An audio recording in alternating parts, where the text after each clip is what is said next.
በቃ ግንባርሽን ወይ ጉንጭሽን ነው ምናምን ስሙ ሊያቅም ይወር ግን ኖርማል ጓደኛ የፍቅር ጥያቄ ምናምን አቅርቦልሽ አያውቅም። ቤስት ፍሬንድሽ ነው ምናምን። እኔ እኮ ሁሉንም መወዳት በምክንያት ነው። እውነት ለመናገር አስተሳሰቧ በጣም ደስ ይላል። አረቃ ነው የምታስበው። ጎበዝ ናት። ያኔ የሰው ልጅ ጥያቄ ስጠይቁት እኮ ወዲያው መመለስ አቅቶት ይሆናላ አስቦ ምናምን የሚመልሰው አለ። አሁን ሄሉ ግን ለእያንዳንዱ ነገር ጥያቄ ስጠይቃት እስከ ምክንያቱ ወዲያው ነው እና ይህ በራሱ ጎበዝ ያስብላታል። እና ማንም ሰው በህይወታችን ስንኖር ጠንካራ በቃ ለነገራቶች መልስ በቃ ሁልጊዜም ቢሆን አእምሯችን ላይ ጥሩ ነገር ስናስብ በህይወታችን የምንፈልጋቸው ነገሮች ጥሩ ነገሮች ሲሆኑ ብንወድቅ እንኳን እንዴት መነሳት እንዳለብን ስናቅ ማንኛውም ጥያቄ ሲቀርብልን መልስ ልናገኝበት እንችላልና ሄሉ እንግዲህ ከዛ አንጻር ማሻላ በቃ ያለችው እንትን እኔም እንደሷ ነው አመለካከት ማለት በህይወታችን የምንማራቸው ነገሮች አሉና። አሰላሙ አለይኩም ወራህመቱላሂ ወበረካቱ። ወዲና የተከበራችሁ ቻናል ቤተሰቦች እንዴት ናችሁ? ሊዳና ናቸው። ውድ ሀገሬ ልጆች በያላችሁ በሰላማችሁ ብዝት ይበለል። ሌላ ቻናል አዲስ ከሆናችሁ እንግዲህ ላይክ ሰብ እያረጋችሁ አበረታቱኝ። አይከፈልበትም። ስደተኛ ታችሁ ነኝ። ሰሞኑን ደግሞ ሰብ የለም ሰብ አድርጉኝ ማለት ነው። እና እንግዲህ እነ ሄሉሻ ዛሬም ፏ ሸብረቅ ብለው ልባላችሁ ደስ የሚል ጥያቄ ነው። በነገራችን ላይ እንግዲህ ቢኒ ያው ነይ ቶሎ ብሎ ከመጣቸው በኋላ ያው ያለውን ነገር ኖርማል ቤስት ፍሬንድሽ የፍቅር ጥያቄ ቢያቀርብልሽ ትቀበያለሽ ወይም ደግሞ ተንበርክኮ ሰርፕራይዝ ቢያደርግሽ ያንን የፍቅር ጥያቄ ትቀበያለሽ ወይ ነው ያላት። እንግዲህ እሷ የመለሰው መልስ እንኳን ይቅርና ጭራሽ የማትወደው ሰው እንኳን የማትወደው ሰው ሆኖ ጠይቋት ይቅርና የምትወደው ሰው ቢሆን እንኳን ራሱ ዝም ብሎ በድንገት የፍቅር ጥያቄ ቢያቀርብላት አልቀበልም በለ። አዎ ይሄ የሚያስተውሉ አይነት ሰዎች ስብዕና አመለካከት ነው ማለት ነው። ብዙ ሰው አሁን የምትወዱ ሰው ሆኖ በቃ የሆነ ተንበርክኮ እናንተ ባላሰባችሁ መንገድ ሊሆን ይችላል ብቻ ግን እንገናኝ ብሏችሁ ስትገናኙ ተንበርክኮ ቀለበት ቢያደርግላችሁ እናንተ ስለምትወዱ ብቻ የሱ ሞራንም እንደዛም ስላደረገ በቃ እናንተ የምትጠብቁትን ነገር ስላደረገላችሁ ብቻ ቆም ብላችሁ ሳታስተውሉ እሺ ብላችሁ ብዙ ሰው ትዳር ይቀበላል በዚህ አንግል ማለት ነው። ግን ትዳር ከገቡ በኋላ ብዙ ነገሮች አሉ። ገብታችኋል?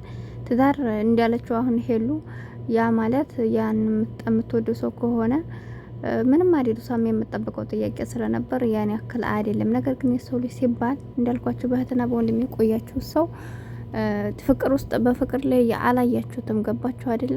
ምናልባት በእህትና በወንድም በጓደኝነት ስንቀጥል በጣም ብዙ ሰዎች ጋር ተከባብረን እንቆያለን። እናንተም የሱ መብት አትነኩም፣ እሱም የእናንተ መብት አይነካም። የምትመሳሰሉባቸው አጋጣሚዎች ይኖራሉ። ሲቀጥል ደግሞ እንደፈለገ ያን ሰው የማይናገራችሁ ወይም ደግሞ ሙሉ በሙሉ እናንተን የሚቆጣጠርበት ወይ ደግሞ የሚጠይቃችሁ ወይ ደግሞ ይሄ ነው ብሎ የማያነቅፋችሁበት ምክንያት ምንድነው?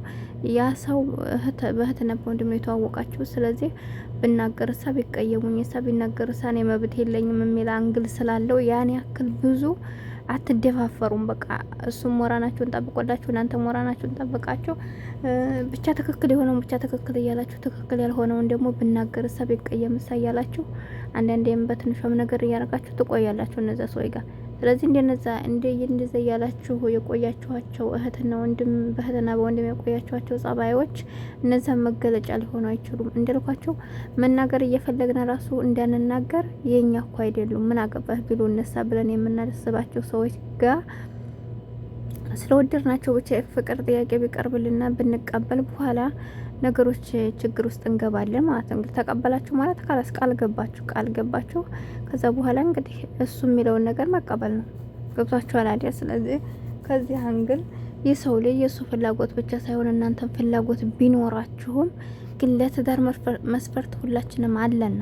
ምን አይነት ሰው ነው ምንድነው ወዴት ነው የሚለውን ነገር ያን ሰው ጋር በትንሽም ቢሆን በስልክም ቢሆን ወይም ደግሞ ግዴታ በስልክ አውሩም ይሄ ተጀናጀኑም ሳይሆን ያንን ሰው የእውነት የትዳር አጋር ትሆነኛለች ብሎ እስከጠየቃችሁ ድረስ ከዛ ሰው ጋር ትዳሩን እሺ ከማለታችሁ በፊት ኒካ ከመታሰሩ በፊት ያን ሰው ጋር ስለ ትዳራችሁ ስለ ህይወታችሁ በትዳር ውስጥ ስትኖሩ ምን ማድረግ እንዳለባችሁ እስከዛሬ ምናልባት በወሬ ምን የምፈልገው እንዲህ ነው ብላችሁ ነግራችሁ ሊሆን ይችላል። ግን ያ ደግሞ በቂ አይደለም።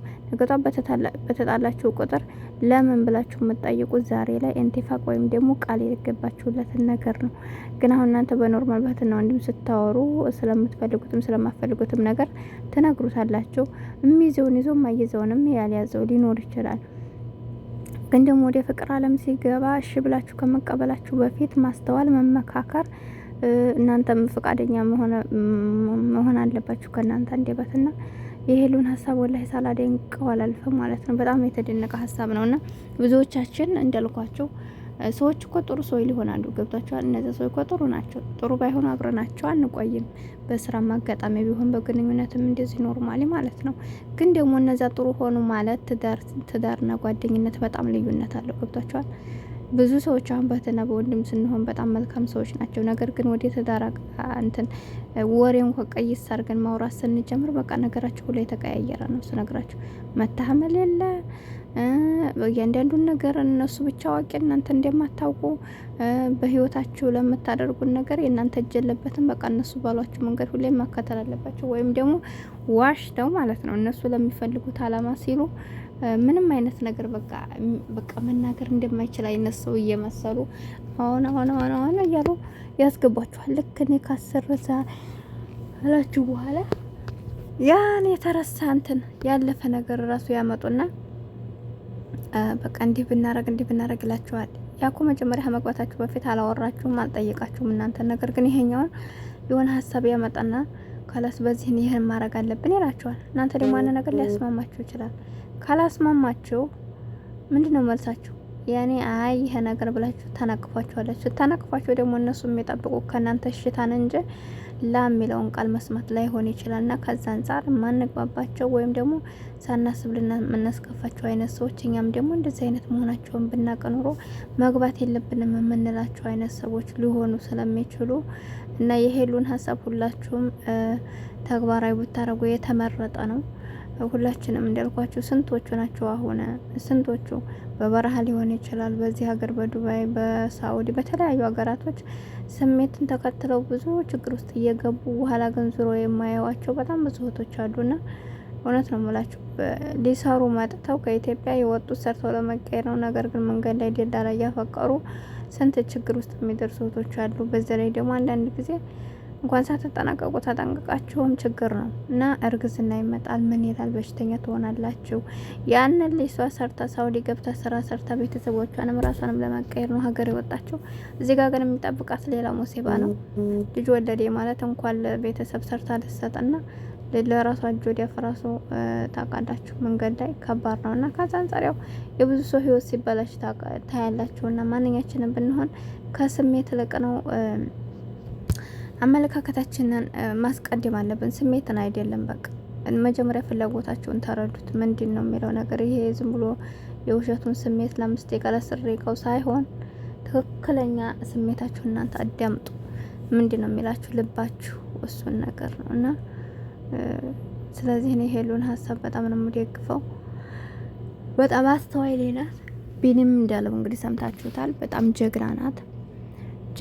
በጣም ጀግናም ስለሆንሽ ደግሞ ቢያንስ ማንኛውም ነገር ቢመጣብሽ እንኳን እኔን ሳይነካ አንቺ እንዲነካ አልፈልግም። አንቺን መንካት ካለበት እንኳን እኔን ነክቶ ነው ማለፍ ያለበት እንጂ በፍጹም እኔ ካንቺ በፊት በሁሉም ነገር እቀደምልሻለሁ፣ እነጥፍልሻለሁ ብሏታል። እንግዲህ ቢኒ በና ነው ማለት ነውና ማስተዋል ያለበት ደስ ይላልና ልባም ሴት ማን ያገኛታል ብለዋል። ለማንኛውም ሁላችሁም ልባም ሴት ለመሆን ሞክሩ።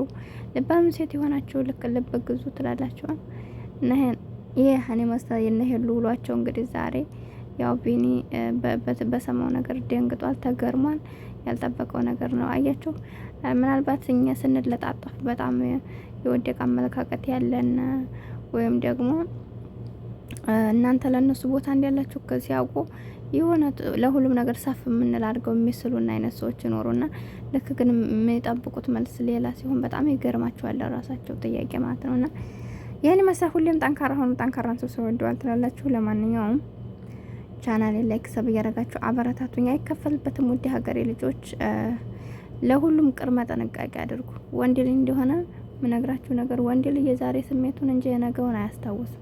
ነገን አያስቡም ብዙዎቹ ማለት ነውና እኛ ሴቶች ደግሞ ነገን አስበን ቃርማን ራሱ ሳንገባ እንደ ጥያቄ ስንጠይቃቸው ለምን ወዴት ይላሉ። እንደዚህ ዛሬውኑ እናንተ እነሱ ጋር ሳገቡ ሳታረግዙ ሳወልዱ ከነሱ 5 ሳንቲም ስጡን ሳትሏቸው ገና ለገና እንደዚህ የሚያመናጭቋችሁ ከሆነ ወደፊት ከዛ በበለጠ ይመጣል ችግር ነው የሚፈጠርባችሁና ለምትገቡት ሰው እያስተዋላችሁ ለማለት እወዳለሁ። እንግዲህ ከእናንተ አቃለሁ ብዬ ሳይሆን የብዙን ሰው ህይወትን ስለማይ ነው። እና አላህ ይጠብቀን ከመጥፎ ሰው። ወዳችኋለሁ፣ አከብራችኋለሁኝ። ስላዳመጣችሁን ከልብ አመሰግናለሁ። አብሬያችሁ የነበርኩት ሄቡ ነኝ። ቻናሌን ላይክ አትርሱ፣ አይከፈልበትም። በቀጣይ ቪዲዮ እስከምንገናኝ አሰላሙ አለይኩም ወራህመቱላሂ ወበረካቱ።